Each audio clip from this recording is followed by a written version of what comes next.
Militant feminist Jodi Allard is back at it. After writing a piece essentially calling her sons complicit in rape culture, after I offered one of her sons an internship, by the way, he sent a resume, he withdrew it late last week for an internship for unspecified reasons.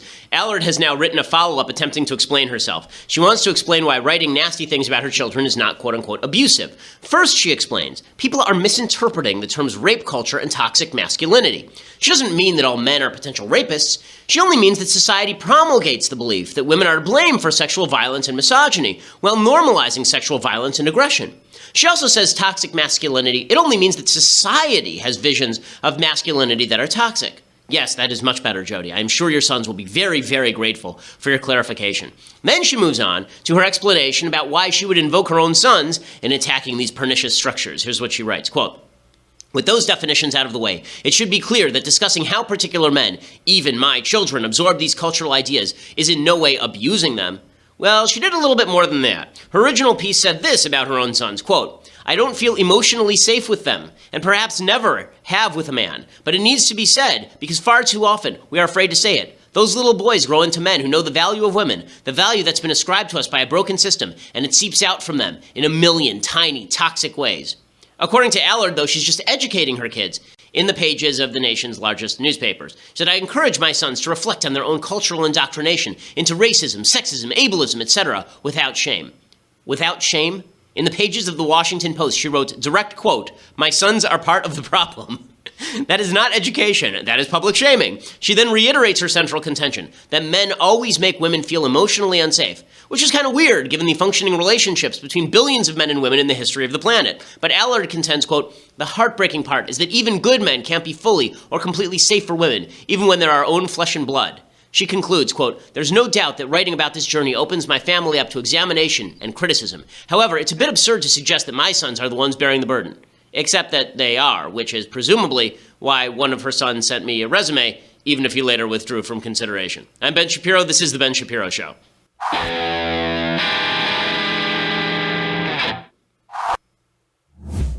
So many things to get to today. Weird things happening right before the show that we will have to discuss on air to the detriment of one of the new producers over here, a fellow named Marshall. But we'll discuss all of that in just a few moments. First, I want to say thank you to our sponsors over at Ring. So, Ring's mission is to make neighborhoods safer. The summertime is when a lot of home burglaries actually go up because people are out of the house for longer periods of time. And what they usually do, burglars, very often what they do is they ring the front doorbell, and then if nobody answers, they assume nobody's home and they break in. What Ring allows you to do, it's a video doorbell, so when they ring, it pops up on your phone, you can see their face, you can talk to them, you can act like you're at home so they don't rob your house. Also, they have this amazing new floodlight cam, which extends the security to the rest of your room, your home rather. It's a floodlight cam, motion-activated camera. It connects right to your phone with HD video, two-way audio, letting you know the moment anyone sets foot on your property. You can see and speak to visitors, even set off an alarm right from your phone. And with that floodlight cam, when things go bump in the night, you'll immediately know what it is and who it is. Ring Floodlight offers the ultimate in-home security with high-visibility floodlights and that powerful HD camera. With Ring, you are always home. Save up to $150 off a Ring of Security kit when you go to ring.com/Ben, ring.com/Ben. Again, everybody is getting it in the LA area. We had a handyman come over the other day and he said, do you already have Ring? I said, yeah. He said, if you hadn't, that's my number one seller right now, ring.com/Ben. And it makes your home completely safe. For people like me, I'm very paranoid about security because I have two little kids in the home. It makes me feel safe, particularly when I'm on the road, because I can even pick this up if I'm in New York or something. So nobody knows that I'm not at home. Okay, so I want to get to the Mooch. This is Scaramucci. Anthony Scaramucci is the new head of press over at the Trump administration. He probably will end up as chief of staff because Trump looks like he's getting ready to clear house. I've heard from Marshall that he is very hot right now, or he's hot or something. I don't understand what in the world that was. This morning, Marshall, who is new here, turns to me and says, Mooch is hot, right? And I was like, what? Just what now? What? What did you, what? What? I regret nothing. Okay. Thank you for that, Marshall. I'm glad you regret nothing. You might when your paycheck fails to come next week. In any case, we'll get to Scaramucci at the White House in just a moment because it does say something about where the Trump administration is and where they are going. There's a lot of turnover. I also want to get to Jared Kushner because Jared Kushner finally put out an 11-page statement. He's supposed to give it before Congress today. He's supposed to testify, and it really does give the lie to a lie. If what he's saying is true, then the media have been fibbing this whole time, which would not be a tremendous shock. But I want to start today with the situation over in Israel. So over in Israel, there has been riots. There was a situation over the weekend in which an evil 20-year-old Palestinian Arab went into a Jewish home, broke into a Jewish home. There were a bunch of 5 kids at home, I think, and they were celebrating the birth of a newborn. They were having what's called a Shalom Zachor, which is a celebration that you have when there's a newborn baby boy, and people were over. And after that, it was late at night, and the grandparents and the parents were sitting and talking, and this Palestinian Arab broke into the house and stabbed to death all three of the 4 people. The 4th person was stabbed as well, so 3 people were murdered in their own home. Here's a picture of the floor, so people should see what this looks like. It's just horrifying. I mean, that is the family's blood all over the floor. The Palestinian Arab was shot to death by an off-duty soldier who came running from next door. The reason that all of this happened, why did all of this happen? This happened because there were 3 Palestinians who invaded the Temple Mount with guns, shot 2 Israeli Druze police officers. They weren't Jewish, they were Druze, which is a different religion, and killed them. This was last week. And Israel, in response, said, hey, we're going to put some metal detectors by the entrance to the Temple Mount. That's what we're going to do. Okay, now we have metal detectors here in the United States everywhere, right? We have them at the airport, we have them at ball games, we have them at some offices, we have them at public schools now. Have you ever heard of a riot over a metal detector? Well, Palestinians decided it was very important to riot over the metal detectors. Here's a poster of what they were saying, and you can see that they are cheering the so-called uprising. Hours before that murderous attack, Fatah encouraged Palestinians, Fatah, by the way, is the military arm of the Palestinian Authority, to rage and called for escalation and glorified death. It says, if I fall, I will not be the first to die and not the last to die. Hashtag rage, hashtag Friday of Dignity. This is the Palestinian government, okay? This is not a terrorist group. This is the Palestinian government military arm. And so when people say that Israel has a peace partner, that is absolute horse crap. It is not true at all. You want to see Israel's Palestinian peace partner? Here's the mother of the 20-year-old who murdered a family for no reason other than because he had been whipped up to rage by his own government over the installation of metal detectors at a holy site that Israel allows Muslims to keep control of for no apparent reason. Here's the mother. Praise Allah, I am proud of my son. May Allah be pleased with him. Okay, so she's praising her son who was killed in a terrorist attack after murdering 3 innocent people. Just horrific all the way around, and should be demonstrative of the fact that when it comes to this so-called cycle of violence, there's only one side that wants to engage in random violence and cheers it, okay? The government of the Palestinians cheers this stuff. There is no moral equivalence here. Anybody who says there is lying to you. You're looking at the face of evil right here. Her son is an evil person, and the Palestinian government is evil as well. It is just horrifying on every level. Okay, so in other news, back in the United States, the important news of the day is that Jared Kushner, Trump's son-in-law, is supposed to speak today before congressional committees. And his testimony explains all of his contacts with various Russian government-connected sources over the course of the campaign and the transition.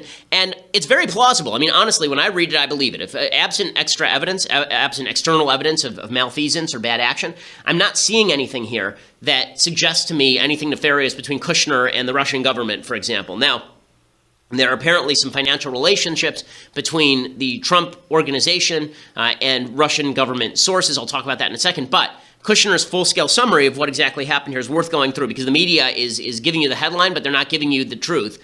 The media, as always, is exaggerating the Russia stuff. So what the media headlines today say things like, Kushner took 4 Russia meetings, says no collusion. Okay, but that's not the full explanation. I mean, the reality is that what he says is that these meetings were basically big nothing. So, for example, he says, when it became apparent that my father-in-law was going to be the Republican nominee for president, as normally happens, a number of officials from foreign countries attempted to reach out to the campaign. My father-in-law asked me to be a point of contact with these foreign countries. These were not contacts I had initiated, but over the course of the campaign, I had incoming contacts with people from approximately 15 countries. His first meeting with Russia or Russian representatives during the campaign occurred in April 2016 at the Mayflower Hotel. This is the same meeting where apparently Jeff Sessions met the Russian ambassador. He said, Kushner said he met 4 ambassadors, including Sergei Kislyak. We shook hands, exchanged brief pleasantries, and I thanked them for attending the event. He said this lasted less than a minute. Okay, that was the source of a number of headlines over the course of the last few months. Then there was a report from Reuters that he'd done a couple of phone calls with Kislyak. He says, we checked all of our phone records. I have no information about this. I even asked Reuters what the dates were so I could check it. I don't remember this happening, and I have no evidence of it happening. Then there is the second meeting with the Russians, okay? So the second meeting with the Russians was the infamous Donald Trump Jr. meeting. That was the one where every Russian in the Western Hemisphere came to this meeting, and that was the one where Donald Trump Jr. said that he was hopeful that there would be information about Hillary Clinton from the Russian government. But Kushner says, I had no idea what this was. It was listed in my calendar as Don Jr. meeting. I went there. It was a big nothing. They were talking about adoption by the time I got there. And I even wrote my assistant an email that said, can you please call me on my cell? Need excuse to get out of meeting. So he thought it was enough of a waste of time that he faked a phone call to get out of the meeting, which is something that I do pretty much every day here at the Daily Wire. And then finally, he says that there was a third contact from a rando emailer that meant nothing, and he reported to Secret Service.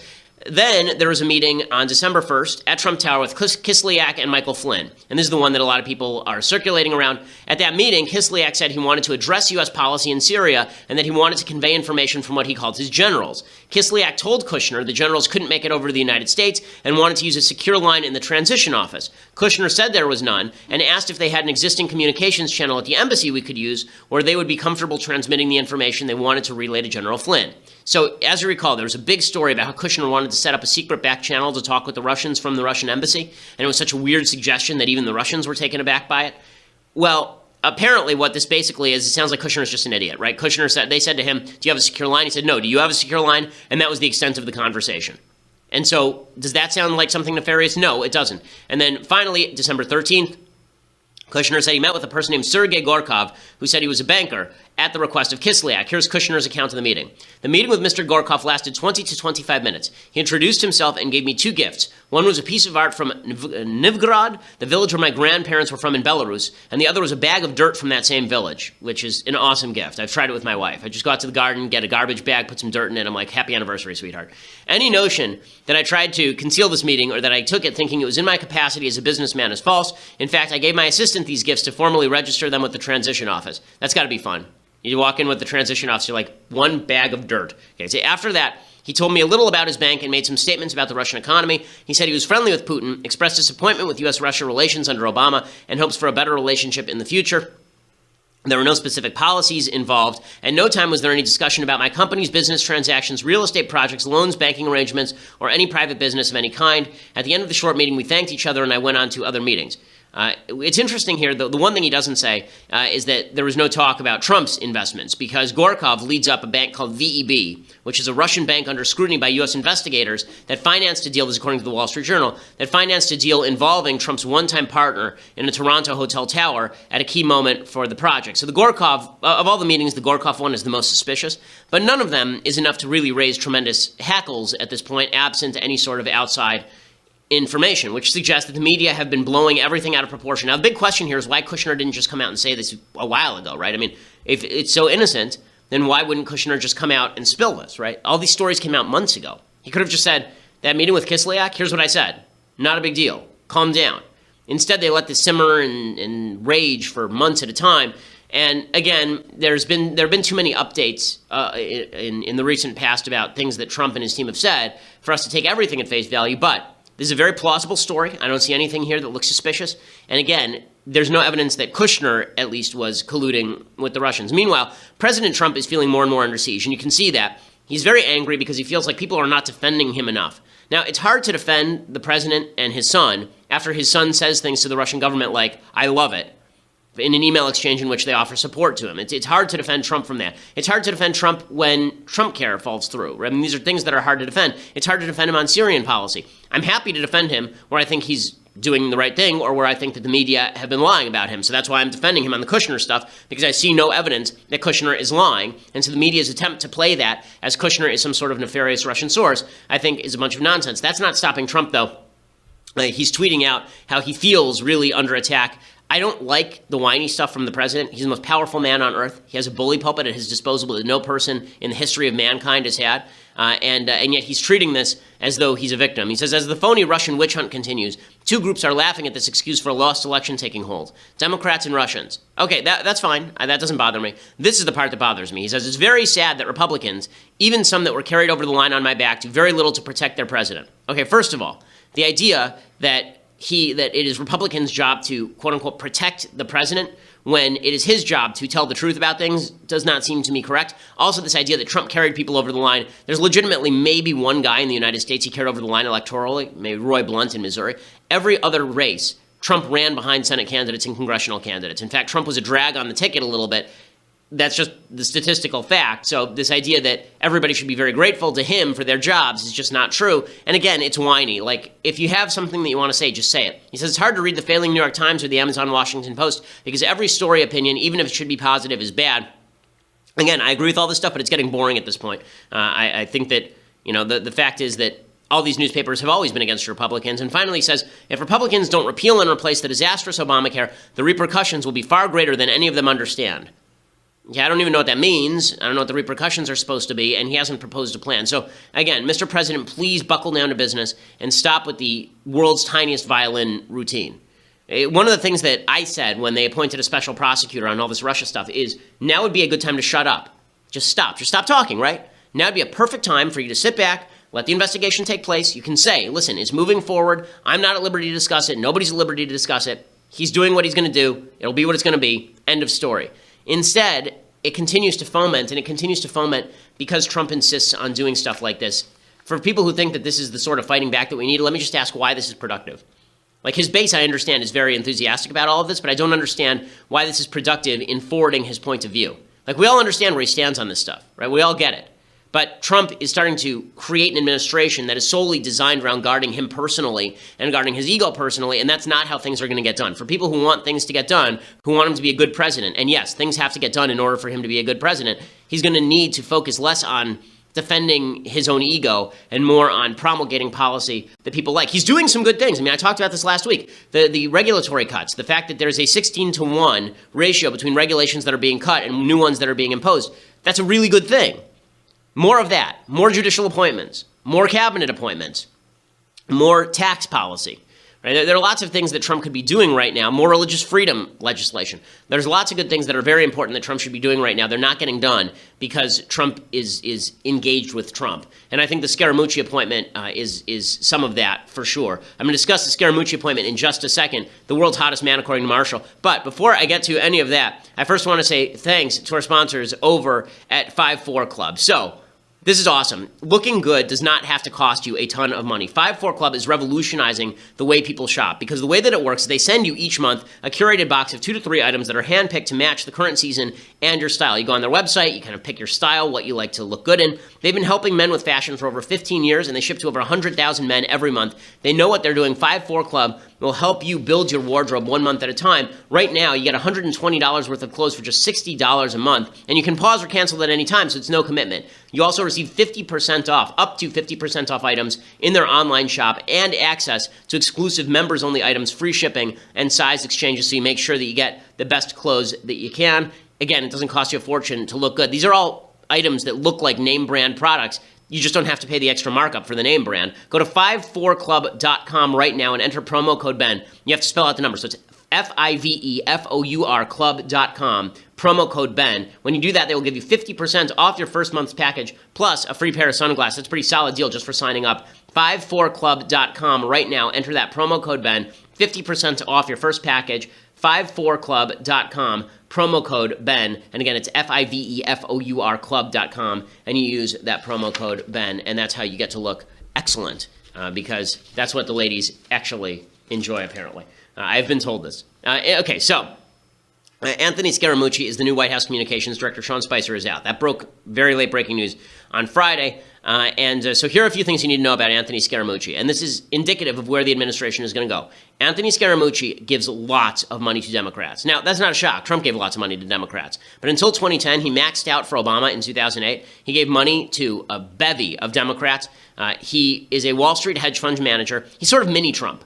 Like, he ran a capital group called Skybridge Capital. It has underperformed the market, but he's really big in the press, and he likes to talk big on TV. He's known as being a media savant. He's known as the Mooch, which is always a great nickname. He has described his politics as being socially inclusive and fiscally responsible. So he has tweeted out a lot of things that are very much to the left. He tweeted out in 2012, quote, "We, the USA, has 5% of the world's population, but 50% of the world's guns. Enough is enough. It is just common sense. It applied more controls." So he wants more gun control. He's also said that he is for gay marriage, against the death penalty, and pro-choice. So there's that.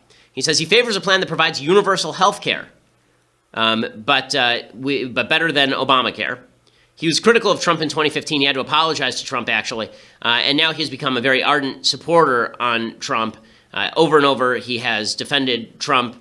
So he's a Trump kid, right? I mean, that's basically his job. His job is to praise Trump and to look like a Wall Street guy while doing it.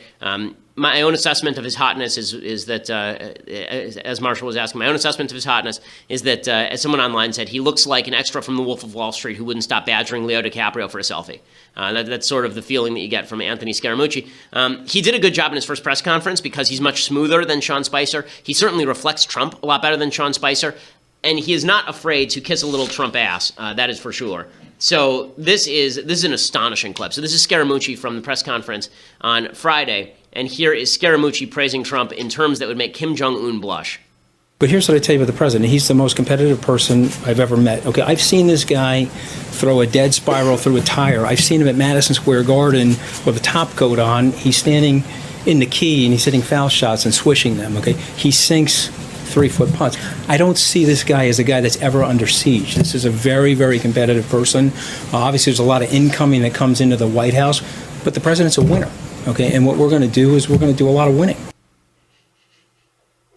Okay.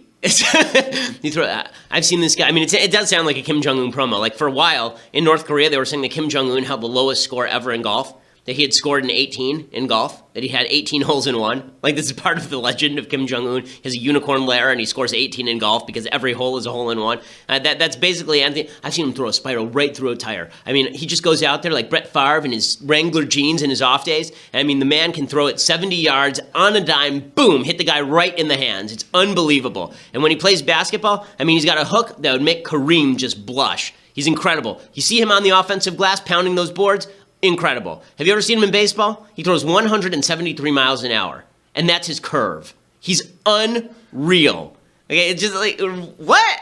What now? So I understand that basically every time anybody from the Trump administration is on TV, they're on TV for Trump, right? I mean, that's what they do for a living. It's not about getting out Trump's message, per se. It's more about getting out a message to Trump that you are loyal to Trump. And so now Trump is surrounding himself with lots of loyalists. Now, that said, Scaramucci is much better at his job because apparently he has no shame. I mean, if you can get on TV and say stuff like that with a straight face, good for you, dude. I mean, that's pretty impressive. I do love this, though. He obviously scorns the press. He obviously dislikes, he's willing to slap the press a little bit. This was the end of his little presser on Friday. It's unnecessary. Thank you. It blows them a kiss. He blows them a kiss at the very end, which is pretty amazing. So that's pretty incredible. So Scaramucci is in. What this means is that he's going to parrot the worst excesses of Trump. So basically, this Trump administration so far, the concessions that Trump has made to the conservative wing have been pushed out of him, I would say. They're not coming from the heart. I think it's hard to say that Trump is in his guts, a conservative person. On regulations, I think you don't have to push him very hard because as a business person, he's suffered with regulations for his entire career in real estate. But I think that when it comes to things like Obamacare, when it comes to things like Judge Gorsuch, I don't think these are things he cares about particularly much. And so he sort of delegated them out. The people who force him to the right are the ones who are now on the outs with him because every time Trump feels like he's being mobilized for a policy, he feels like he's being used and he doesn't like being used. And so his new shtick is to surround himself with people who agree with him and who are going to pat him on the back. That's not really good for his administration. I'm going to explain what that means in just a second. But for that, you're going to have to go over to dailywire.com. For $9.99 a month, you can subscribe. We are not just an audio show, we are a video show, so you can watch it live. You can see the entire show. You can see my magnificent outfits every day. You can see all of the clips, including that one of Scaramucci, which is just fantastic. You can see all of these. There's going to be some video later you're going to want to see, actually. So you want to subscribe for that. Plus, you get Andrew Klavan's fantastic show live, and you get his mailbag, gets to be part of his mailbag, gets to be part of my mailbag. Michael Knowles is launching a show. What is it, next week now? So next Monday, Michael Knowles is launching a show, God Help Us. That's not the name of the show. It's not called God Help Us, but he's launching a show, God Help Us. Marshall is the producer on that show, which explains a lot. And so you can get that show live as well when you go over to dailywire.com and subscribe. Plus, you get the site ad-free. Or if you just want the annual subscription, which is even better, then for $99 a year, you get all of those things, plus this incredible, magnificent Leftist Tears tumbler. It says upon it in silvery letters, Leftist Tears, hot or cold. It is something you will treasure for years to come, hand down to your children. One day, as I say, they will find it in a cave next to a crying baby doll after the apes have taken over, and the Statue of Liberty will be just down the block. In any case, it will last the test of time. It'll last beyond you. You'll be dead, but this mug will still be there. So you're going to want this thing. It's just fantastic. You can bequeath it to all your later children. In any case, get that for $99 a year over at dailywire.com. Or if you just want to listen later, go to iTunes or SoundCloud and subscribe and leave us a review. We always appreciate it. And we will see you on the other side here.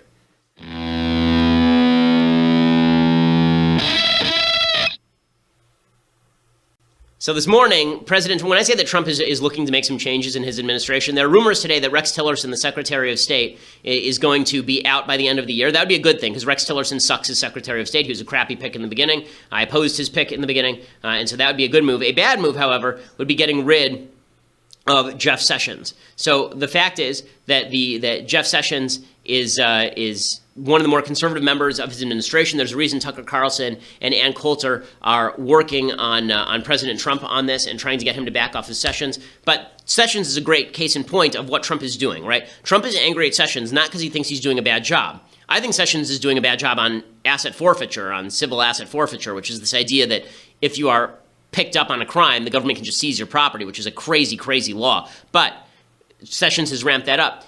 That, however, is not why Trump is angry at him. Trump is angry at him because he's not protecting him from the Russia stuff. So he tweeted this morning, about 4 hours ago, quote, "So why aren't the committees and investigators, and of course our beleaguered Attorney General, looking into crooked Hillary's crimes and Russia relations?" Okay, first of all, our beleaguered Attorney General is mostly beleaguered by Trump at this point.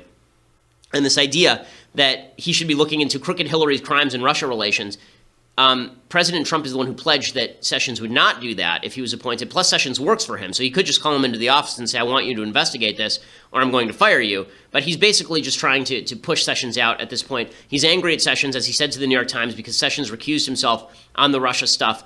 Sessions is one of the more conservative members of the administration. Sessions is on the out. Bannon, apparently, is on the outs. Reince Priebus, the Republican lackey who's the chief of staff, he's on the outs. There's talk about Scaramucci basically taking over. Over the weekend, Scaramucci was on one of the weekend shows, and he said that if he finds leakers in the White House, he doesn't just mean in the communications office, anywhere in the White House, I'll fire them. That's the language of the chief of staff. So you've got this career Democrat, Scaramucci, who only in the last 7 years started campaigning with like Romney and then Jeb Bush. He is now going to be the chief of staff, I think is the direction this is moving.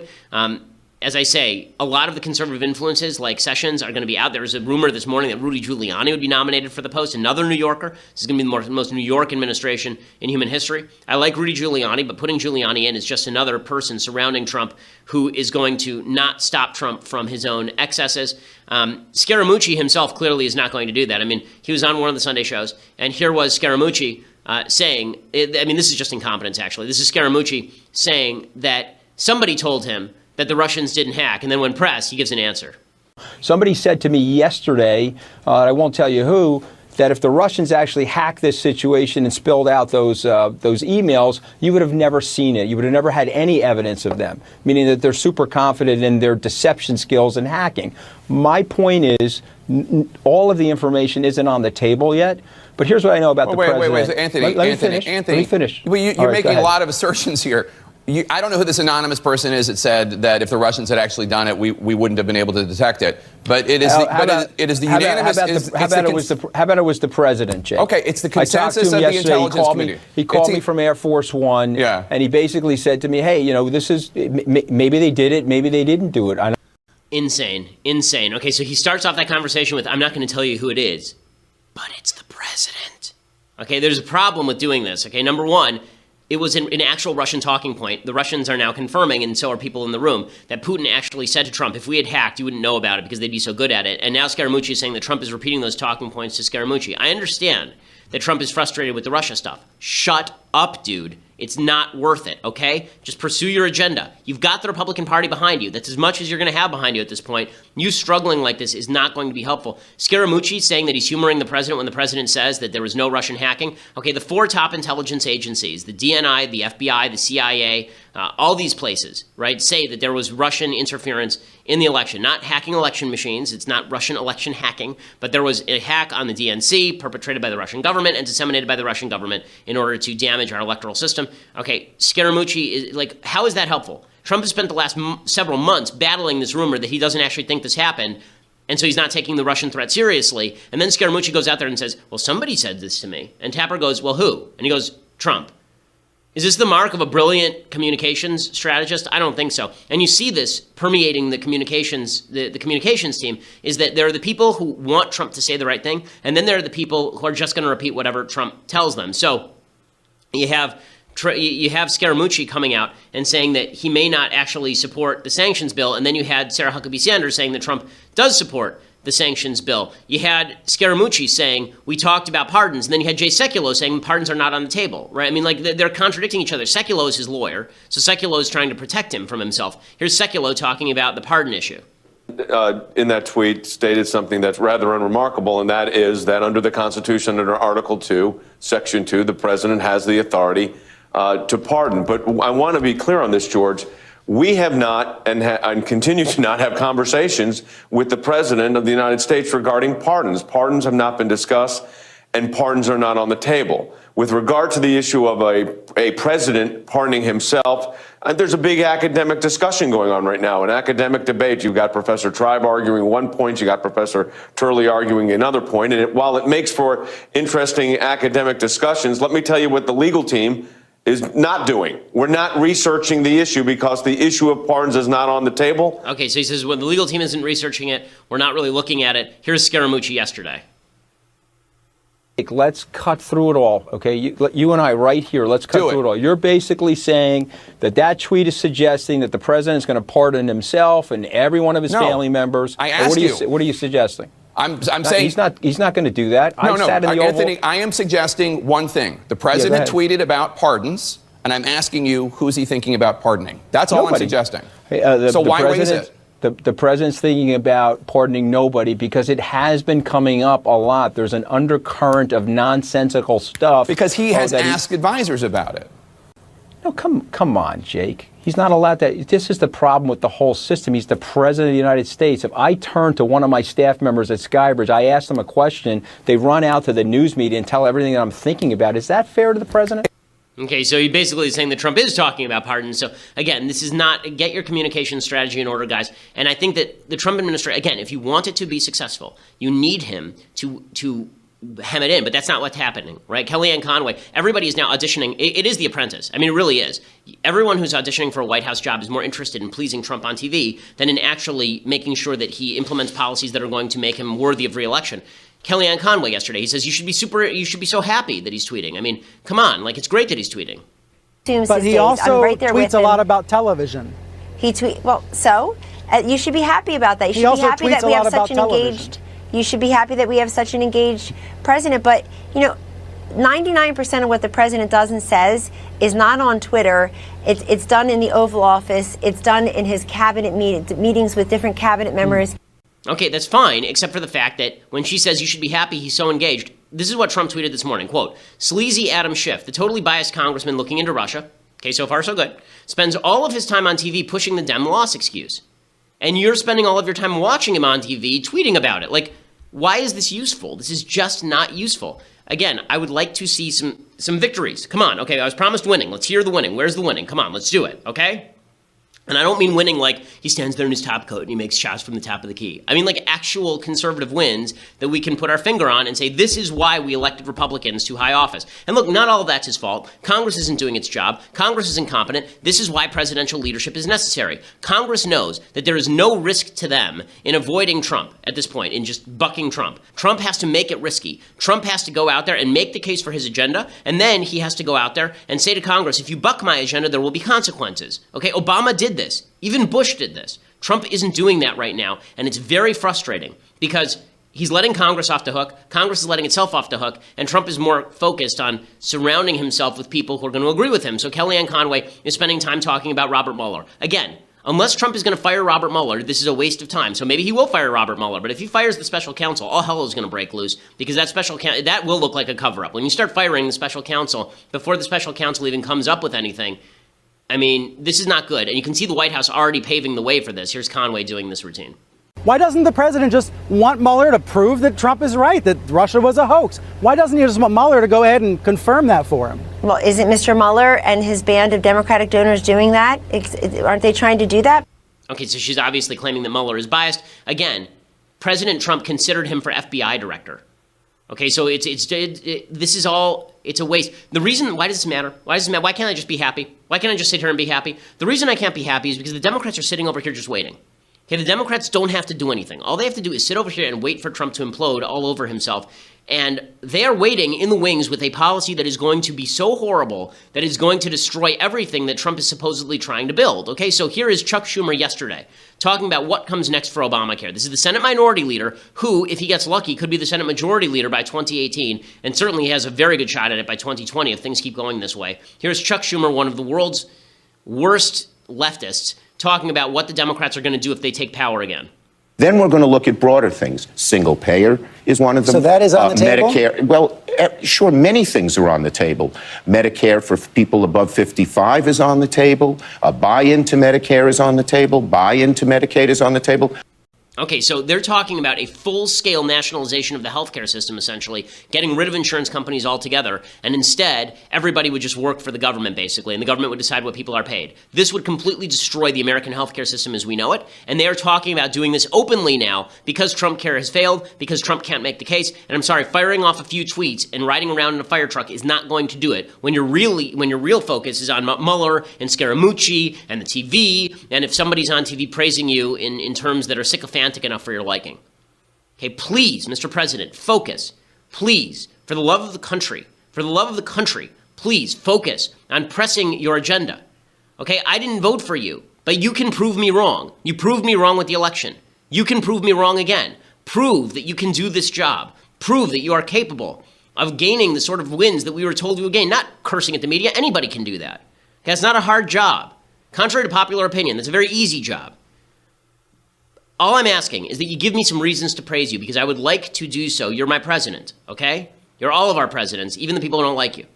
Okay, before I get to things I like and things I hate, I first want to say thank you to some new sponsors. So, why do we have states, countries, taxes, wars? When did globalization start? Why does history matter? Wondery has a brand new podcast out from PhD historian Patrick Wyman. It's called Tides of History, and it is really fascinating. I've listened to the first 3 episodes, I believe, the intro and the first couple episodes. It's really well done, and he takes on some issues in history that haven't really been covered too much. So he takes on the period 1350 to 1650, and he talks about why the roots of the modern world start there. Like, why are there states in the first place? Why aren't we just a bunch of separate fiefdoms? How was it that states became the predominant way of doing business? Why is it that there's free trade? How did these trade routes get started? How did capitalism begin? Where did globalization start? Right? All of the forces that shape our modern world begin in that post-medieval era, during the Renaissance era and just before the Enlightenment, and that's the period that he takes on in Tides of History. Really well-researched, interesting stuff. He makes what could be very dry history very interesting. Go listen to the first episode of Tides of History by searching for Tides of History on your podcast player, or Google Tides of History today. Go to the link on the screen, and it is listen. You can listen, you can learn, you can subscribe. The podcast, again, is called Tides of History, and it's really good. You should go check it out at iTunes, SoundCloud, wherever you get your podcast. Subscribe and give it a listen. I love history, and this is really good history. Even if I disagree with some of it, it's really informative and interesting. Okay, time for some things I like and then some things that I hate. So, things that I like. I've started reading this book, heavy reading. I've been doing some heavy philosophy reading in the recent past. This is a book that was recommended to me actually by Professor Jordan Peterson over in Canada when I was up there giving a speech, and he was talking about philosophy and the philosophy of mind and the philosophy of God, and he recommended this book, The Metaphysical Club: A Story of Ideas in America by Louis Menand. It won the Pulitzer Prize.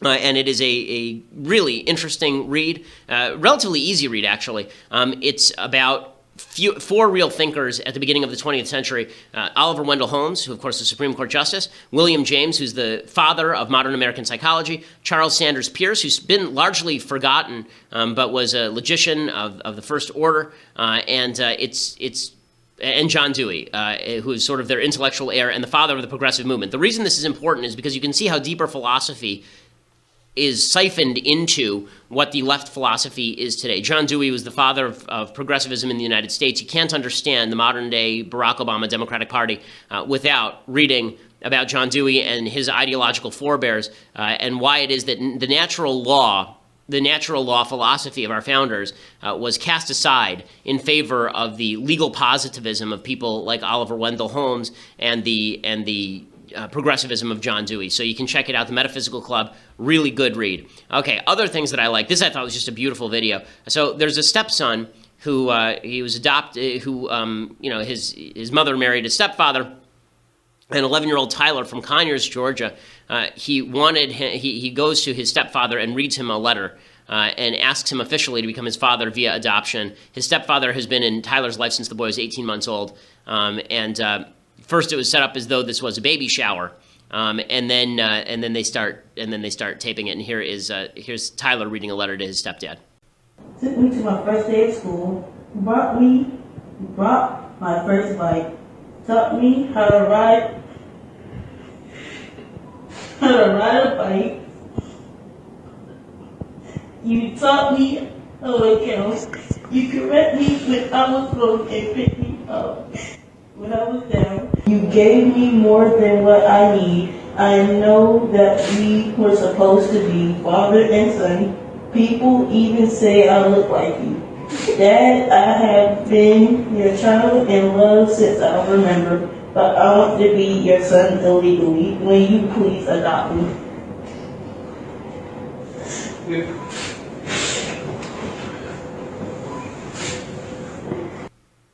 That's just awesome. And it does show, honestly, one of the things that's been missing in so many communities, black and white, all over the country now, is the presence of a father figure in people's lives. And that's just beautiful. And it shows you that fathers cannot be replaced. Okay, I understand that we're now a society that thinks that sexes have no differentiation and that two women is the same as a man and a woman, or that a mother can do the same thing as a father. You can do both. Not true. Okay, fathers are necessary. I know this from my own children. I know this from my own father. Okay, fathers are necessary, and if a child is lucky enough to have a wonderful father, there's nothing that can replace that. It's just incredible. So yeah, it's just a beautiful video, and it's wonderful that they were able to catch that on tape and that we could all experience it, because that's just a wonderful thing. Okay, time for some things I hate. So on the flip side. On the flip side of this beauty is utter stupidity. So Huffington Post had a tweet yesterday, so they tweeted that this picture will show you that I want to get the exact tweet if I can find it. They said that this picture will show you that periods are not just for women. Okay, and this is a picture of a woman who has a butch haircut, and you can't really see it, but at the bottom of the photo, she has bled through her pants. And it said, periods are not just for women, #bleeding while trans. No, it turns out periods are just for women. Okay, I'm sorry that you think you're a man, but it turns out that you are, in fact, a biological woman, and that is why I cannot have my period today, nor can Mathis, nor, I believe, can Marshall. So all of this is just a bunch of nonsense, and it's so stupid. I saw that there's this amazing conversation online. It's just incredible how stupid everyone has become. There's this amazing conversation online with some sort of trans advocate where somebody said, okay, so if I'm a dude and I have sex with a trans woman, is that a gay sexual act, right? Because a trans woman still has the male parts. And says, no, that is straight sex. Only if you were a woman and you had sex with the man with the male parts who thinks he's a woman, would that be lesbian? Okay then, alrighty, that's kind of, okay. This person who put up this picture, Cass Clemmer, posted a picture of herself bleeding from the crotch and posted a poem and said, y'all know I'm trans and queer, and what that means for me all around is something that's neither there nor here. Oh, it's poetry. It's a happy, scary middle ground. So when I talk gender inclusion, and I wrote these rhymes to help you see, I'm not trying to bring up something shallow. Periods are honestly pretty traumatic for me. See, my life is very clearly marked, like a red border cut up a nation, a time before and a time beyond, the mark of my first menstruation. Is she now comparing this to, like, the Civil War? A red border cut up the nation? So let me take you back to the details I can still recall of the day I gained my first period. Oh, no! And the day I lost it all. I was 15 and still happy, running around all chest bared and buck, climbing trees, digging holes, and no one gave a single bleep. I think my ma was worried, so I went and grew out my locks, a sign I was normal, still a girl, and painted a neon sign for my gender box. So the day I got my period, my God, a day so proud, this little andro effed up kid had been bestowed the straight cis shroud. Okay, I'm sorry that you're mentally ill. I please seek help. I mean, it really is sad and it makes you kind of sick to your stomach, honestly, that somebody is living in this much pain, because obviously this person is living in serious pain. You are not a man, and pretending that you're a man is going to bring you nothing but misery. Okay, believing you're a man, this is something that requires, I don't know that there's a great treatment available, but society pretending that you're a man having a period is not the solution to your problems, nor is it the solution to the problems of many gender-confused kids who are younger than 15 years old. Look, do what you want, okay? It's your life, do what you want, but if you insist that periods are not just for women, you are doing a grave disservice to both women and young boys who are believing things that are biologically incorrect. It's just come on. I mean, the idea that this is not an imposition on society, of course it's an imposition on society. As I say, go do what you want. No one really cares. But when you start tweeting out things like periods are not just for women and you're featured at the front page of the Huffington Post, requiring that everyone who agrees with basic biology is somehow forced to agree with your lie that you are a man, it's just no.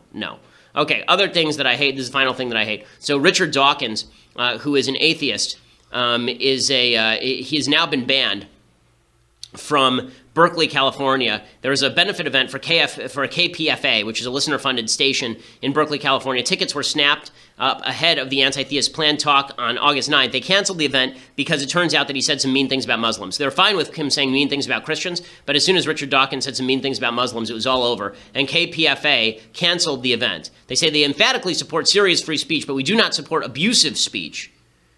He's criticized religion publicly for decades, and he's been no-platformed. He says he has strongly condemned misogyny, homophobia, and violence of Islamism, of which Muslims, particularly Muslim women, are the prime victims, but he is too conservative for Berkeley, so he must not be allowed at their radio station. He is a far leftist, by the way, Richard Dawkins. He is not even close to a right-winger. He's a militant atheist who hates religion and is, I believe, a socialist on politics. So this idea that, I mean, you talk about the left eating their own. Okay, I lied. There's one more thing I have to show because it's an important thing. So Charlie Gard, his parents finally gave up on their appeal to the courts today. The court said that the kid deserved to die, which is just horrifying. They said that the kid has a right to die, essentially, and so this is his parents. We tried to get him over to the U.S. I reached out to a few Congress people. We were trying to get him citizenship so we could extradite him from the U.K. They gave up their appeal because at this point it doesn't matter anymore. He's basically brain dead, and this is the parents reading their announcement. His body, heart, and soul may soon be gone, but his spirit will live on for eternity. And he will make a difference to people's lives for years to come. We will make sure of that. Okay, so I hope that they do. I hope that they keep fighting for the right to life and the right for the family to make decisions that the government should not be making. But this notion that death with dignity means that you have to die in a hospital rather than striving to live, it's one of my pet peeves. When people have cancer, you hear very often, oh, he's a fighter, he'll make it. Okay, whether you live from cancer or not has very little to do with whether you're a fighter. I know a lot of fighters who have died of cancer, and I know a lot of people who don't seem like particularly strong people who lived through cancer. This idea that health problems are some sort of indicia of moral character, it's stupid, and it's also immoral, and it's immoral to suggest that death with dignity, it's more important that this child dies sedated in a hospital rather than the parents doing the best they can to save the child's life, even if you don't appreciate the kid's quality of life. That's not your decision to make. Okay, so we'll be back here tomorrow with all of the latest updates. I'm Ben Shapiro. This is The Ben Shapiro Show.